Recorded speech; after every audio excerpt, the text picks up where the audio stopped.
Hello and welcome back to Talking Europe. Well, we've been looking already in the first half of this show at Ukraine and its relationship with the EU. But since the start of the year, Ukraine's President Petro Poroshenko has suffered a series of setbacks at home. The government failed to secure support for decentralized reform. That cast new doubt on the Minsk Agreement aimed at ending conflict in the east. What's more, ongoing corruption allegations against the government are causing concern. The IMF saying it could delay part of its bailout funds to Ukraine. Well, to get a better idea of exactly what is going on, I'm joined now by Deputy Minister for Foreign Affairs, Ms. Olena Zerkal. Ms. Zerkal, thanks so much for joining us here at France 24. Let's start first with these reforms that the government proposed to Parliament, reforms notably for the crisis in the east. It failed to get the 300 votes in Parliament. The main issue, I believe, was this separate status for parts of the east, perhaps more autonomy. That, however, is part of the Minsk Agreement. That's what Kiev has been asked to do. It looks like it's not going to happen. No, actually, we all think only about Ukrainian obligations, but nobody thinks about other commitments which has been taken by other party. And you see, if we will look carefully at the reaction of the parliament, you will see that this is not because of the special status of the Donbass and Lugansk. It's because of the necessity to ensure security on that area particular, and then to have all other points of Minsk fulfilled, such as weapon withdrawal of troops, ensure that fair and secure elections in that area. But nothing happened till that time. And this shift to the decentralization and adoption of the amendments to the constitution, this is quite an artificial shift, actually used by Russian propaganda quite widely. It's not an issue, and we made everything necessary with a view to have these changes in place during this year. But we need to ensure the fulfillment of the points which are also envisaged in Minsk and which are on the shoulders of the other side. So there needs to be an order, if you like, to these things. First, sequence of actions. This is important. The ceasefire, which never really came into effect. That's number one. Now it's much better than it used to be. However, we can't say that the area is absolutely secure, and we can ensure the full access, for instance, of OSCE mission in each and every area. Indeed, international observers fear that perhaps in recent days and weeks things are escalating once again. Well, Ms. Zerkal, just to give our viewers a taste at home, let's take a quick look now at the latest happenings on the ground there in eastern Ukraine. Our correspondent sends us this report. Fighters from the Luhansk People's Republic, many of whom are volunteers or mercenaries from Russia. This river separates their territory from the rest of Ukraine. In this area, fighting has died down, though Ukrainian soldiers say separatist groups cross the river at night and lay mines. Villages in the militarized zone are isolated, cut off from the regional capital and dependent on aid. Ukrainian officers here maintain good relations with the locals, but there's still great bitterness towards Kiev to be found even here on the Ukrainian side of the front line. 30 years down the mine I worked, and now I don't even get free medicine. I don't even know what's in our leaders' heads. The people are suffering, and they just steal and steal and steal. Yanukovych was a thief, but this lot, they're even worse.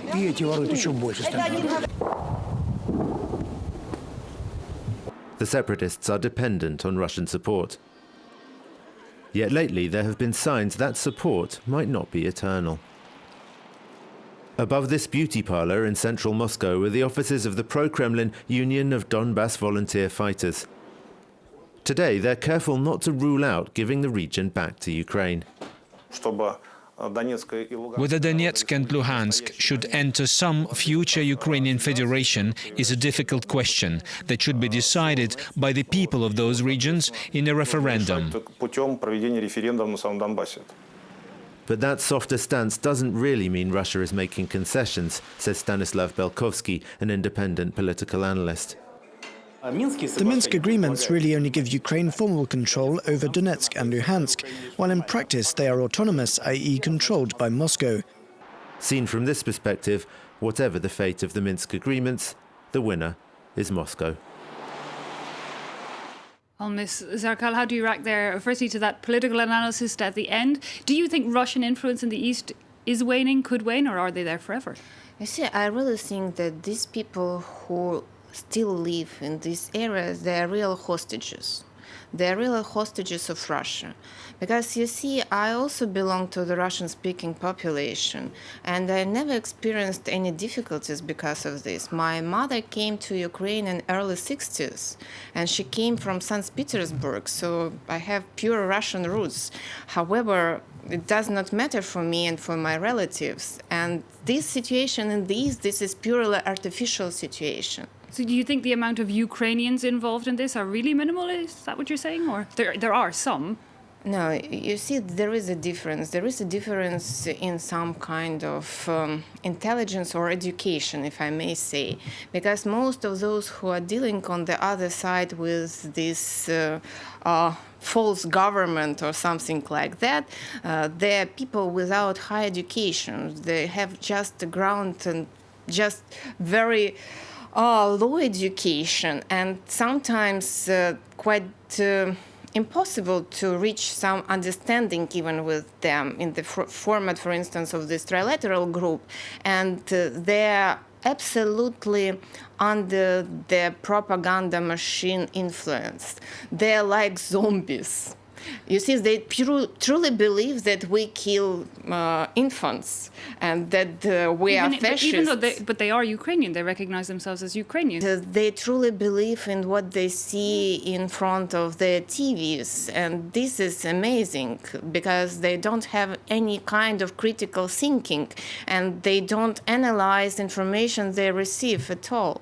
Well, there is perhaps part of that to play in any case. We're going down a very debatable road now, but let's look at this Russian influence. We know that Russia was very against the association agreements that Ukraine signed with the EU. It came into force after much delay this January. It's now in play. Russia reacted by putting sanctions on Ukraine. But give me an idea, how do you, because you were very involved in this association agreement deal, how do you see the EU's role in this? You know, because the EU needs Moscow in the fight in Syria. Is that affecting EU policies with Ukraine? Definitely. We had to spend a lot of time in a trilateral, for instance, dialogue, which was devoted to the issues of implementation of DCFTA. During last year, we conducted around 18 rounds of different kind of trilateral negotiations and consultations without any particular result, because it's a pure political issue.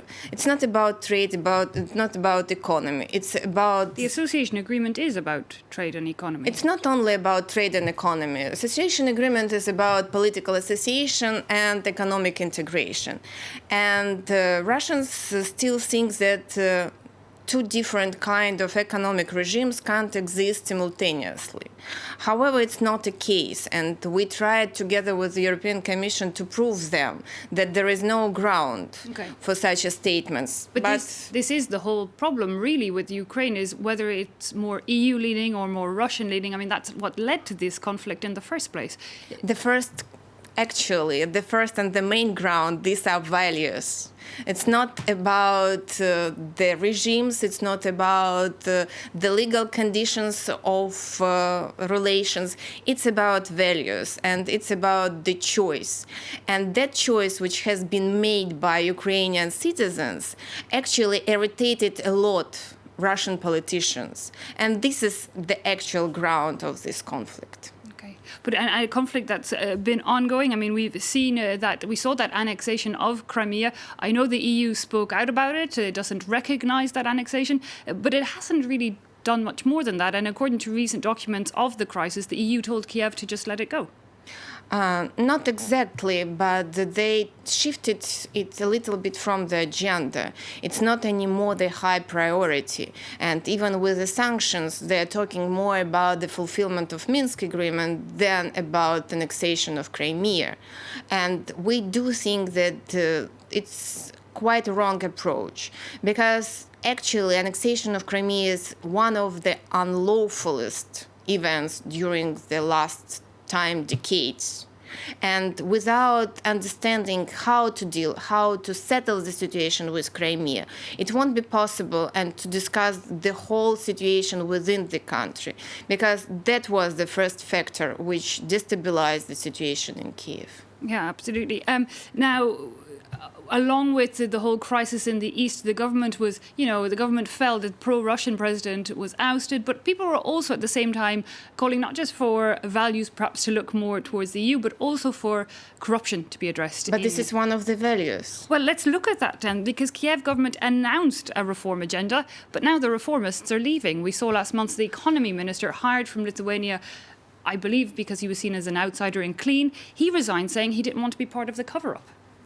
I can't agree with you fully, because you see, I will start with Ivaris, because Ivaris actually showed that situation changed completely.